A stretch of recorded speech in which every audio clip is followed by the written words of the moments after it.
York is by far the greatest of all. New York City culture is one of relentless ambition, filled with people whose drive knows no limits, and these are their stories. This is New York City Pulse.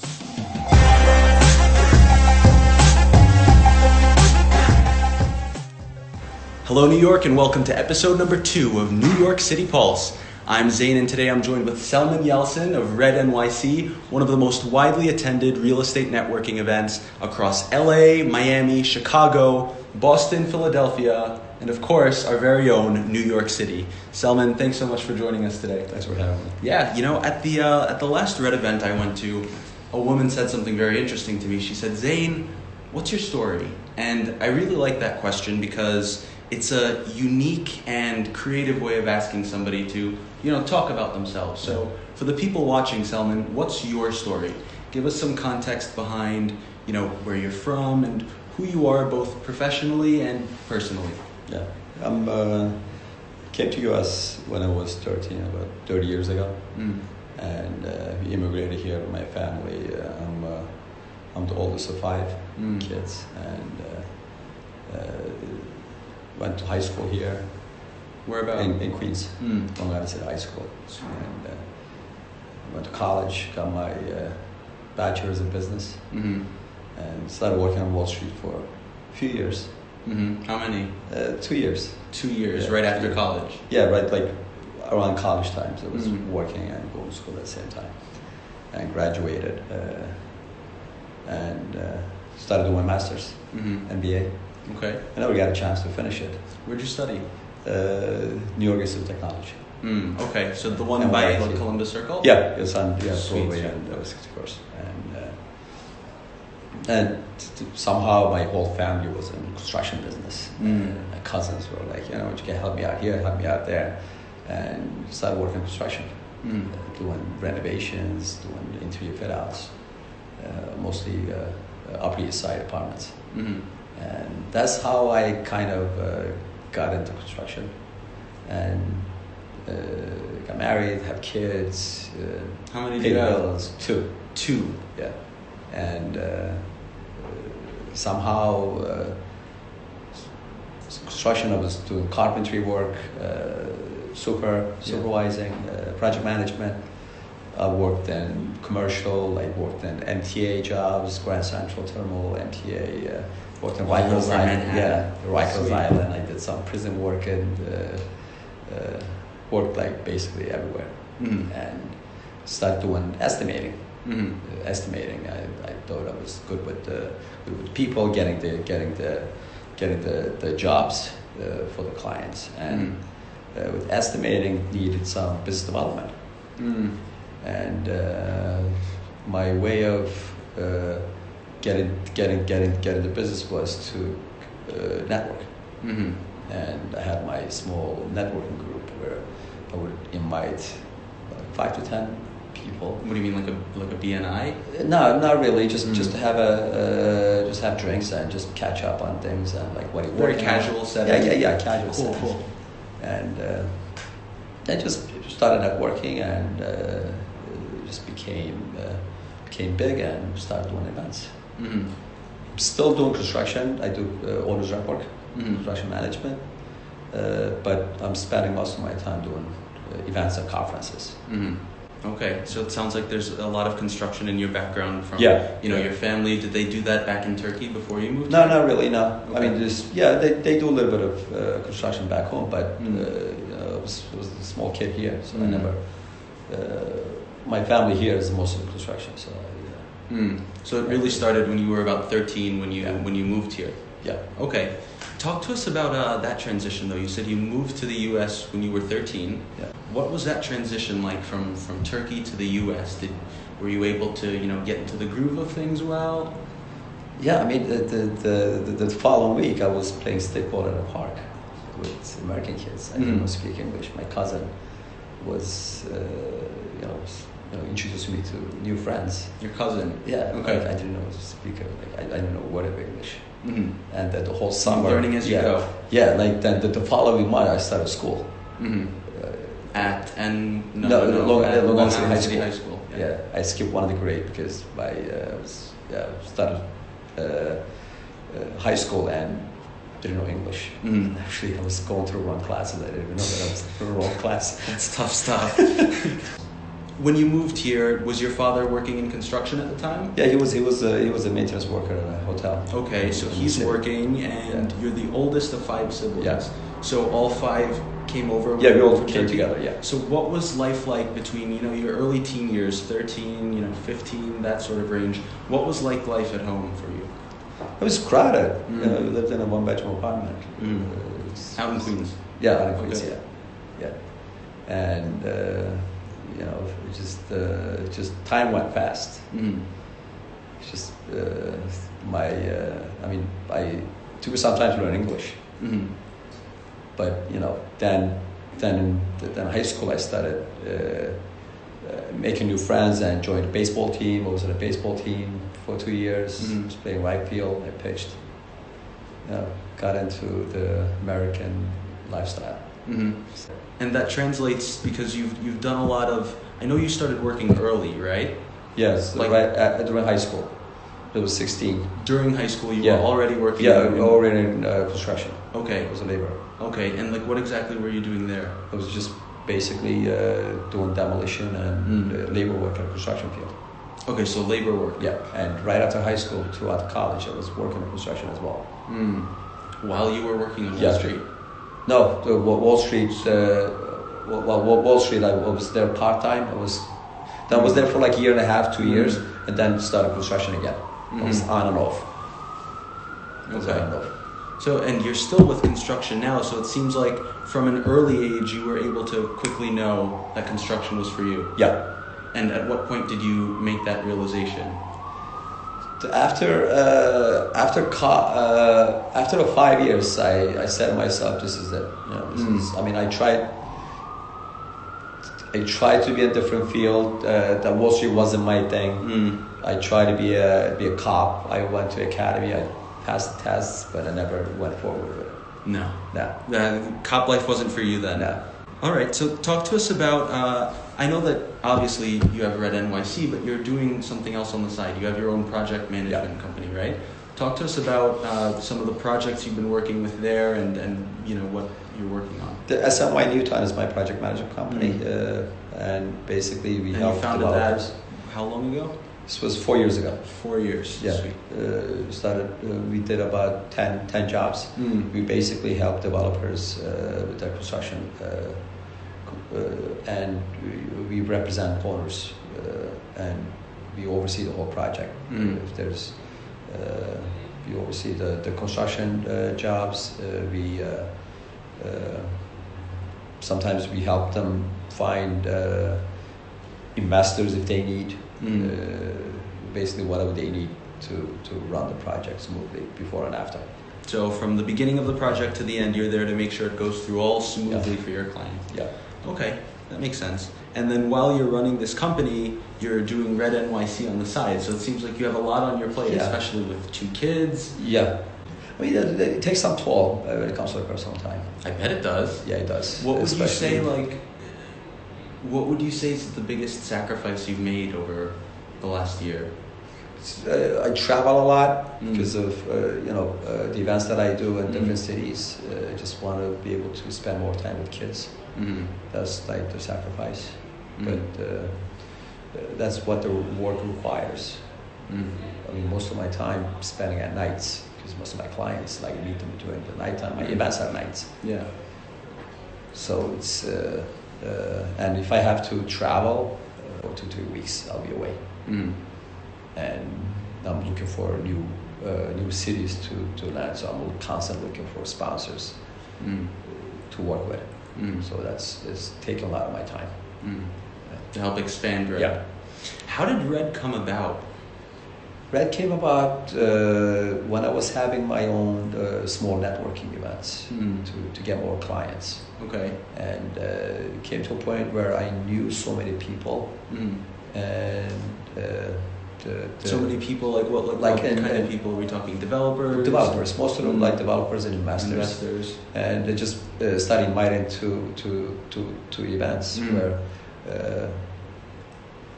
started with 20 and then just grew to 50 and 100, and we said to ourselves, one of my friends, he does title insurance, and said, you know, we could get a bigger venue, and we don't have to pay the venue, and as long as people come and spend money at the bar.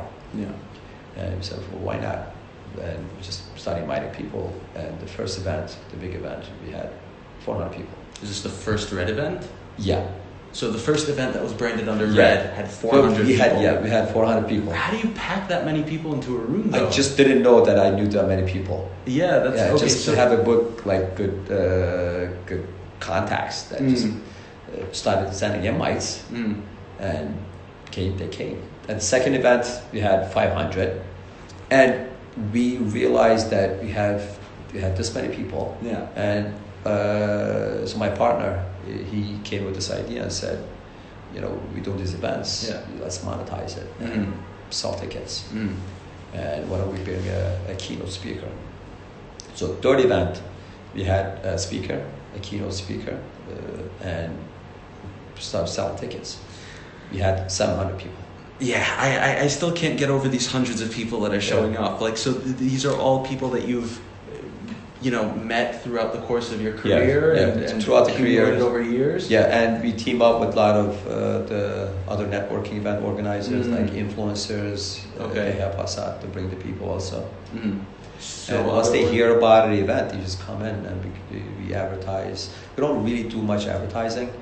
A lot of word of mouth. I send out email invites and just post on social media. Yeah, people hears about it and come, and it's a comfortable atmosphere. They're free to talk to people and meet people, and just, I mean, it's a basic event. Try to make it too complicated. I just don't want people to get bored. Yeah. And they come in and spend 4 or 5 hours just networking and having a good time. And once you get the good venue and the good mix of people, they come.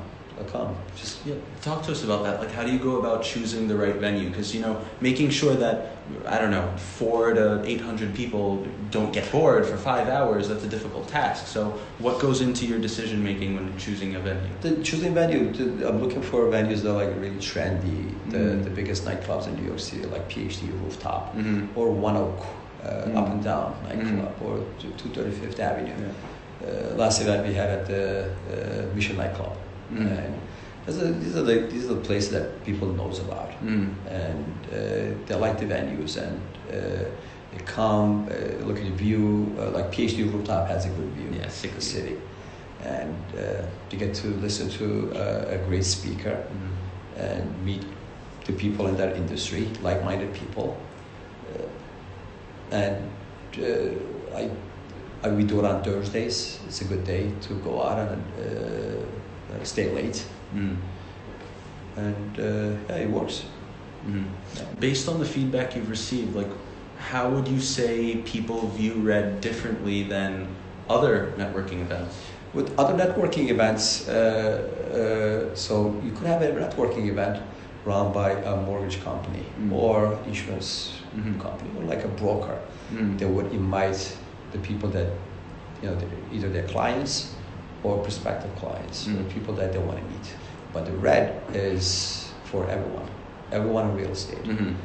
Is all under one roof. All under one roof. Right. But basic idea is to the developer will come in and meet investors. Investors meet with other investors. Brokers will meet developers. Subcontractors will like to meet other contractors. So it's like there's value for everyone. Yeah. And once you combine all of that, and the timing and the venue and the good mix of crowd, it works. And I mean, usually at my events, we have events from 6 to 10. People stays until midnight, 1 a.m., 2 a.m. Keep networking. Yeah, you mentioned that sometimes people are still hanging around when the sun comes back. Oh yeah. It's because the venues are open until 4 a.m. Right. You stay all night.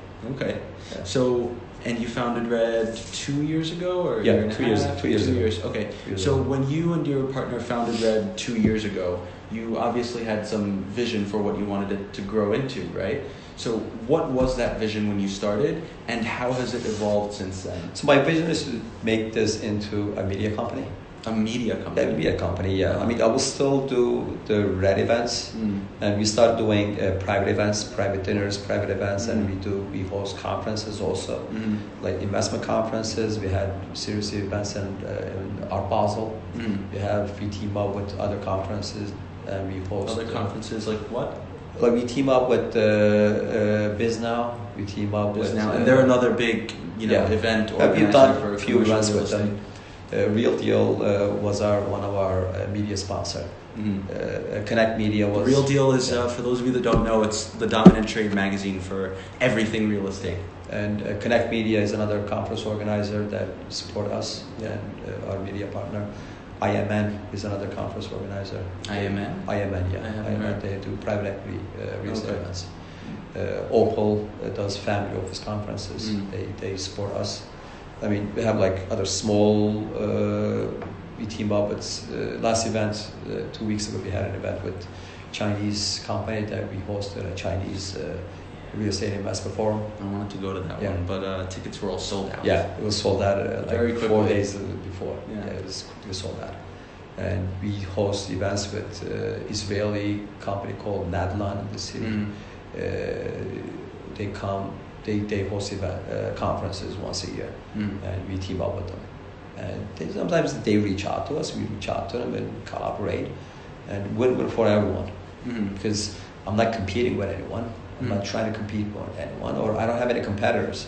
I mean, there's no company that does what I do. I mean, basically, we're the only one that does this in New York City. Yeah, it's basically, that's what we do. And I want to take this into a media company, so we have newsletters that goes out.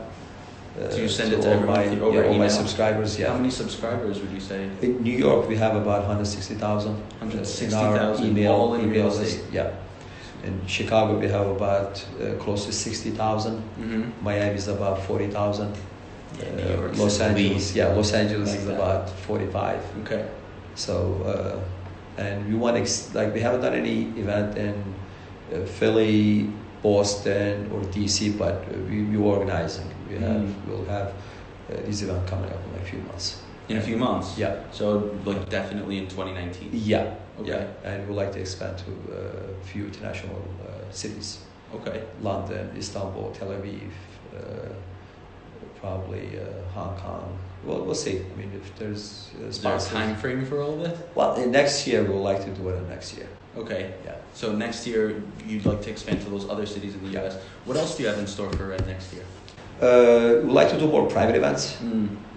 Like what kind of? Like black tie, red carpet events, where I just want to host for just for investors type of events, and private dinners. We'd like to do more of that. And then these where would they be? I mean, like most of the Red events now are in these, PhD and 101. Yeah, regular events are at the clubs, nightclubs. And by the way, like why not at a hotel? Like why not at most networking events? They're either like in the Hilton Hotel or they're in some hotel ballroom. It's too boring. I mean, boring. I'm not. I don't want to do an event like a cocktail event with people. I just talk, and they come in and leave in like an hour or two. But if you do it at a nice trendy nightclub with nice people to good stay music, for a with while. DJing, they stay longer. Because that's what New Yorkers want. Right. It's just that's how the New York lifestyle is. Do you think maybe it's more easy to network in an environment that's like high energy and? Yes, high energy, and people get more excited. They're more motivated to talk to each other. Also, more motivated and easier to make those connections. Yeah. I think so. Yeah. Okay. Well, what would you say? Because like, I know some people that like networking can be a difficult thing. It could be a bit daunting. So, like, what would your advice be to someone who, let's say they walk into an event, let's say they walk into one of the Red events, right? You have 500 plus people there. What should they do? What's the best way to make the most of the night? I mean, they have to just go to any person, because everybody's going to the event for a reason, to meet other people. Yeah. I mean, don't be afraid to talk to somebody and say, hey, what brings you here? It's like the easiest way to break an ice. Like, So is that what you would do? Yeah, what brings you here? Like, how do you know the host? Just talk about the host. How do you know the host? Yeah, like, how do you know host? That's like the common thing you could talk about. Uh-huh. Yeah, how do you know Selman? Okay. Yeah. Probably, somebody, I mean, 90% of the people that knows me. Right. I just like ask them, like, how do you know the host? And just start having a conversation and tell them, what do you do? And you meet somebody like a developer and you're an insurance person and just talk about, what kind of projects you were working on. Just carry the conversation. It's just, you don't have to talk about the weather. Just talk about the venue. Those are the worst conversations. Yeah. Jesus Christ, the weather. Oh, it's night, it's cold. Yeah. Stop it. Yeah. But like there are some events, like I've been to some events where, you walk into the room and everybody seems to be fully engaged in their conversation, right? Like if there are two people having a conversation, they're both facing each other, fully engaged. If it's a group of three or more, everybody's facing the center of the circle. So, Don't be afraid to walk in and just break it. I mean, but if that group they're having a conversation about a $600 million deal. They just met 5 minutes ago. You think so? They're not friends. It looks like they're having a really deep closing a deal. Yeah. They're just talking about this basically same stuff. Okay. And how many times I got into that kind of circle and just like, hey, what's up, guys? And just stop talking and talking to you. Don't be afraid. Yeah. Okay. Just walk in. Just walk in and say, what's up, guys? For some reason, I feel like they're closing this big deal, and then it would be inappropriate to just jump in. It's so appropriate because you're at a networking event. Yeah. And they probably met 5 minutes ago. Okay. Just having just regular conversation, nothing serious. Just trying to get to know each other. They haven't exchanged business cards yet. You think so? Yeah. Just walk in and say, hey, how you guys doing? Interesting. I'll give that. The chances of like they ignoring you is like 1%.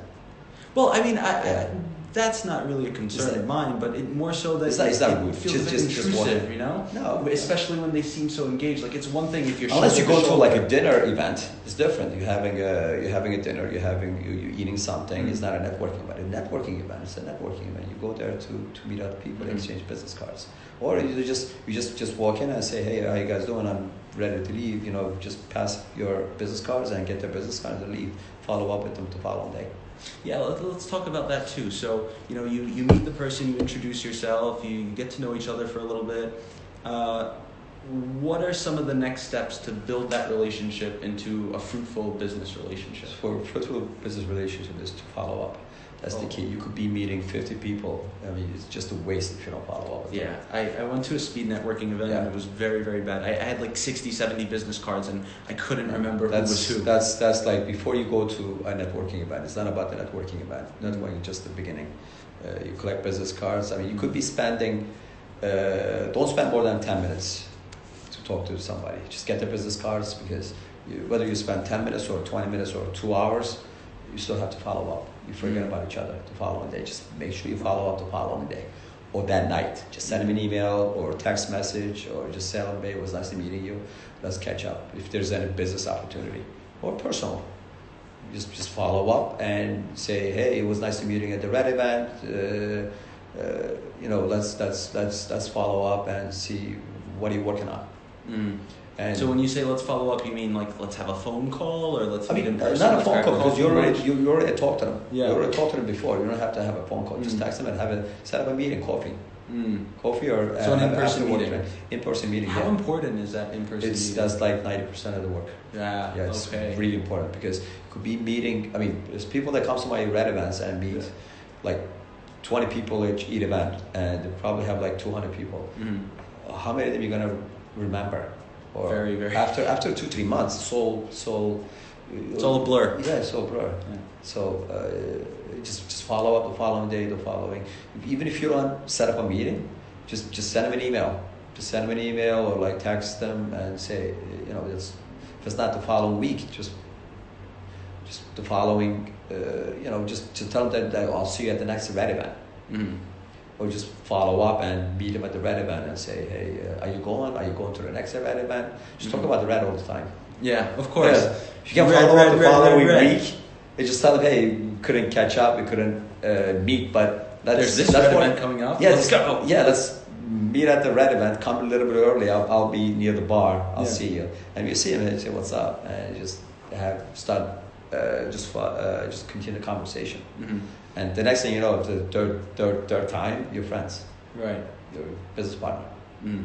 Okay, so just to recap everything we spoke about, it's, you get to this networking event, you introduce yourself, like you could have a go-to as how do you know the host or what brings you here. Yeah. You get that conversation, keep it down to 10 minutes. Yeah, because exchange contact information. Exchange contact information and just follow up. Follow up Yeah. to set up the one-on-one meeting. Yeah, set up the one-on-one ASAP.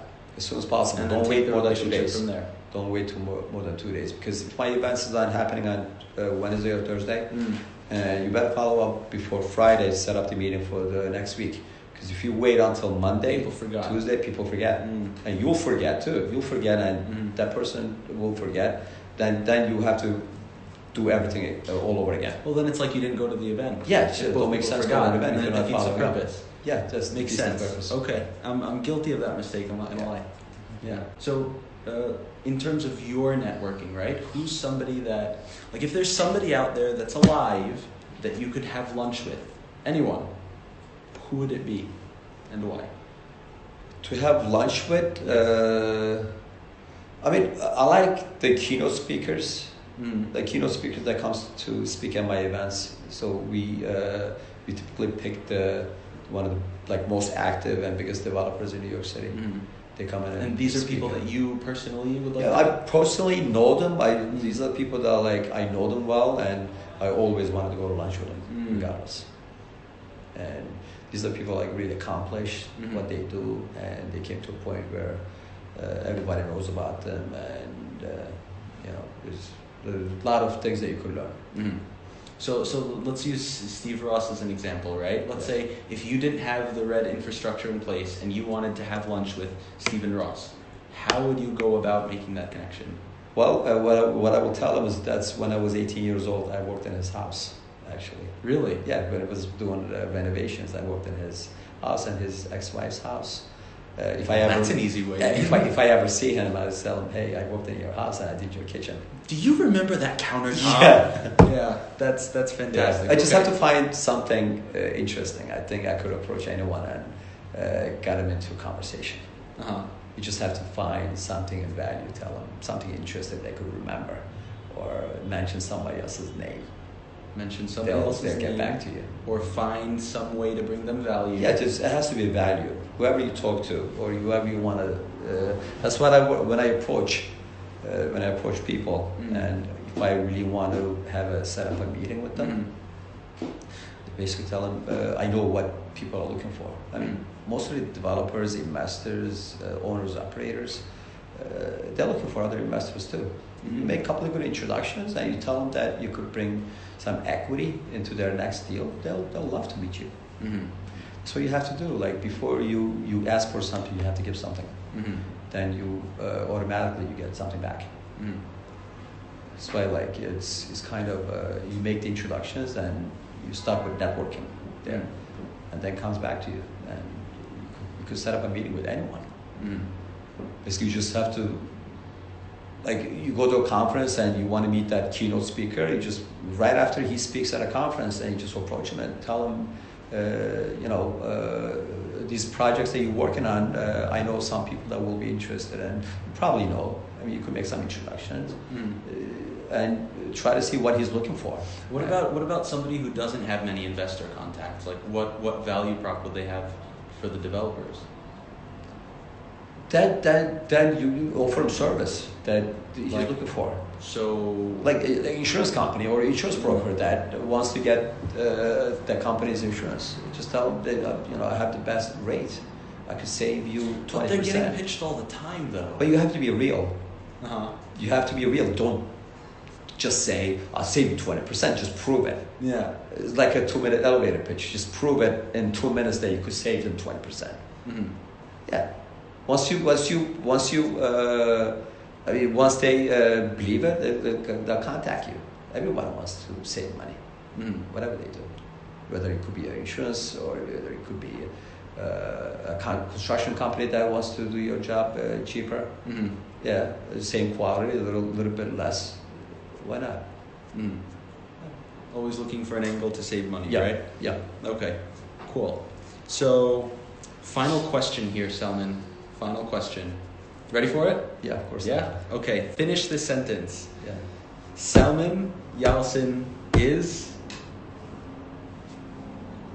Selman Yalcin is the networking king. the networking king of the United States networking king Not yet. in New York City? Not yet. Not yet. Okay. Not yet. Not yet, but hopefully soon. Hopefully soon. Alrighty. With that, we end. Thank you guys for tuning in. We will see you on the next episode.